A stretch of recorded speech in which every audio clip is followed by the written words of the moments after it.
ஜெய ஜெயசங்கர நம்மாத்து பெரியவா channel subscribe பண்ணுங்க. ஹரஹர சங்கர ஜெய ஜெய சங்கர. எல்லாருக்கும் நமஸ்காரம். ஆவணி அபிட்டம் மிகச்சிறந்த ஒரு நன்னாள். யக்ஞோபவீதம், அதாவது பூணல் புதிதாக போட்டுக்கொள்ளும் ஒரு பண்டிகை. இந்த யக்ஞோபவீதத்தின் மகத்துவம் என்ன? ஒவ்வொரு நேரமும் இந்த யக்ஞோபவீதம் மாற்றிக்கொள்வதற்கான காரணம் என்ன? எப்போ பண்ணணும்? முறையாக எவ்வாறு யக்ஞோபவீதம் தரித்து கொள்ள வேண்டும்? எதால் செய்யப்பட்ட யக்ஞோபவீதம் மிகவும் சால சிறந்தது? இந்த மாதிரி பல்வேறு சந்தேகங்களுக்கு, கேள்விகளுக்கு நமக்கு விளக்கம் கண்டிப்பாக தெரியணும். அதற்கான விளக்கத்தை வேத சாஸ்திரா குருகுலத்திலிருந்து ஸ்ரீமான் பட்டாபிராமன் மாமா அவர்கள் நமக்காக விளக்கம் அளிக்கிறார். அவர் மூலமாகவே இதற்கான தாத்பரியம் என்ன அப்படின்றத கேட்டு தெரிஞ்சுக்கலாம். ராம் ராம். பட்டாபிராமன் எனும் நான் வேத சாஸ்திரா குருகுலத்திலிருந்து தங்களுக்காக நித்திய கர்மானுஷ்டான சிறப்பு விஷயங்களை பகிர்ந்து கொள்ள ஆசைப்படுகிறேன். முதலில் யக்ஞோபவீதத்தின் மகத்துவத்தை மற்றும் அதன் விஷயங்களை தங்களுடன் பகிர்ந்து கொள்கிறேன். யக்ஞோபவீதம் என்பது 3 கர்மாக்களின் உபயோகப்படுத்துகிறது. தேவ, ரிஷி, பித்ரு 3 கர்மாக்களில் பயன்படுத்துகிறோம். கொண்டு வெள்ளியிலான யக்ஞோபவீதத்தை குளுமைக்காகவும் தேஜஸ்காகவும் தேஜோமய பவா என்ற சொல்லுக்கு ஏற்ப அவருக்கு அணிவிக்கிறோம்.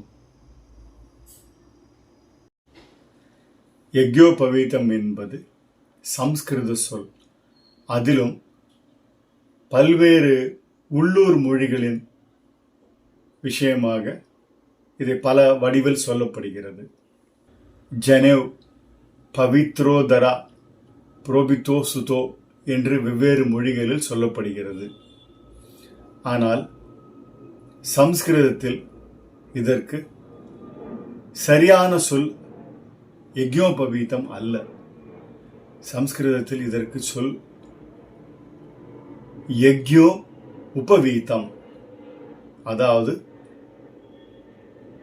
யக்ஞம் செய்வதற்கு உபவீதமாக அணிந்து கொண்டு சிறப்பாக செய்வதற்கான பொருள் என்றே இதற்கு அர்த்தம். யக்ஞோபவீதத்தில் சிறப்பு உபநயனத்தின் போது பாலகனுக்கு அணிவிப்பது. அதன் சிறப்பை நான் கூறுகிறேன். யக்ஞோபவீதம் என்பது சம்ஸ்கிருத சொல். அதிலும் பல்வேறு உள்ளூர் மொழிகளின் விஷயமாக இதை பல வடிவில் சொல்லப்படுகிறது. ஒன்று, பூணூல் எனும் தமிழ் சொல், மலையாளம் சொல், அதேபோல் தெலுங்கிலும் இதேதான். ஆனால் கன்னடத்தில் இது வேறு. மேற்கொண்டு வெள்ளியிலான யக்ஞோபவீதத்தை குளுமைக்காகவும் தேஜஸ்காகவும் தேஜோமய பவா என்ற சொல்லுக்கு ஏற்ப அவருக்கு அணிவிக்கிறோம். போதாயன சூத்திரத்தில் மற்றும் மனு மற்றும் ஆபஸ்தம்ப சூத்திரத்தில் தெரிவிக்கப்பட்டுள்ளது போல் பஞ்சிலான் ஆன யக்ஞோபவீதம் அதை உபயோகிப்பது சால சிறந்தது. இதை மற்ற யக்ஞோபவீதத்தை விட இது சிறப்பானது. இந்த பஞ்சிலால் ஆன யக்ஞோபவீதம் என்பது பிரம்ம கிரந்தி என்பார்கள். பிரம்மமுடி என்பது உள்ளூர் பாஷையில் சொல்லுவது. ஆனால் சம்ஸ்கிருதத்தில் அதற்கு பிரம்ம கிரந்தி என்று பொருள். இந்த பிரம்ம கிரந்தி 3 வகையால் செய்யப்படுகிறது. 3 முறையால். ஒன்று ஸ்மார்த்தா, இரண்டாவது ஸ்ரீ வைஷ்ணவம், மூன்றாவது மத்வாச்சாரியார். இந்த 3 மதங்களுக்குமே நாம் யக்ஞோபவீதம் செய்தாக வேண்டும். ஆனால் இதில் முக்கியமானது என்னவென்றால் யக்ஞோபவீதம் என்பது நாபிக்கு மேலேயோ நாபிக்கு கீழேயோ போகக்கூடாது. யஜ்ஞோபவீதம் என்பது நாம் 2 கால்களில் நின்று 2 நுனி விரல்களில் நின்று மூக்குக்கு மேல் ஜலத்தை உயர்த்தி அர்க்கியம் விடும்போது அது நம் நாபியின் அளவில் இருக்க வேண்டும். அதுவே உத்தமம். வேதத்தில் ஒரே ஒரு விஷயம்தான் சொல்லப்பட்டிருக்கிறது. உத்தமம், மத்தியமம், அதமம்.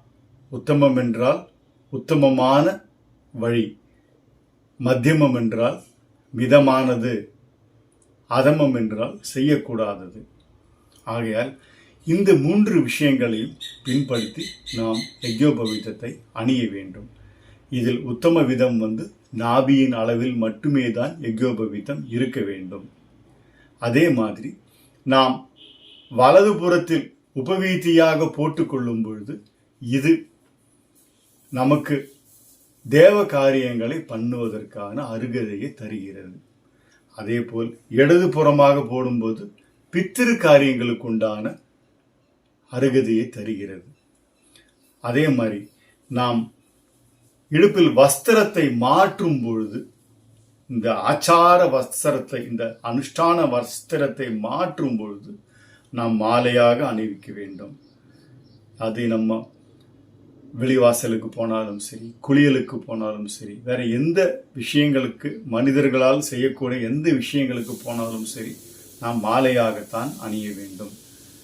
அதே போல் பரிசேஷனம் செய்யும் பொழுது பரிசேஷனம் செய்துதான் உணவு உண்ண வேண்டும். அந்த பரிசேஷனம் செய்யும் பொழுது நாம் அது தேவ உபவீதியாக தான் அதை போற்றுக்கொள்ள வேண்டும். ஏன்னா உணவு என்பது தேவர்களுக்கு நமக்கு அளிக்கப்பட்டது. அவர்களுக்கு பிரசாதமாக நம்ம கொடுத்து விட்டு தான் நாம் அருந்துகிறோம்.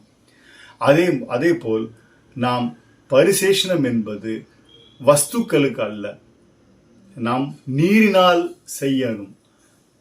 ஐயோ, நெய் இல்லையே, அன்னம் இல்லையே என்று சொல்லக்கூடாது.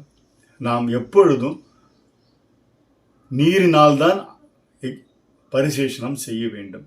பரிசேஷனம் செய்து பரிசேஷனம் உத்ரணியில் தான் ஜலத்தை எடுத்து நாம் பருக வேண்டும். அதுதான் முக்கியம்.